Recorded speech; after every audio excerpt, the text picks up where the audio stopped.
వచ్చావు, తీసుకొస్తా నాకు ఫుడ్. దా పప్పు లేదు, పప్పు వేసాను. నువ్వు ఒక 10 days ఉంటున్న ఇంట్లో, ఇప్పుడు నీ ఫుడ్ ఎవరు పెడతారు?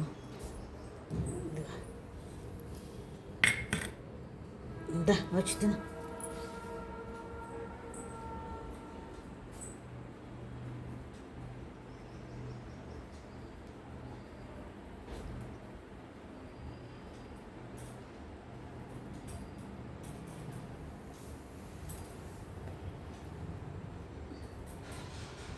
నేను 10 days ఇంట్లో ఊరు వెళ్తున్నా అమ్మ వాళ్ళ ఇంటికి.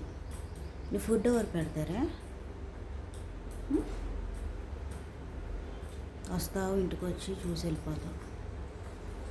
నీ ఫుడ్ పెట్టే వాళ్ళు ఎవరు ఉంటారు?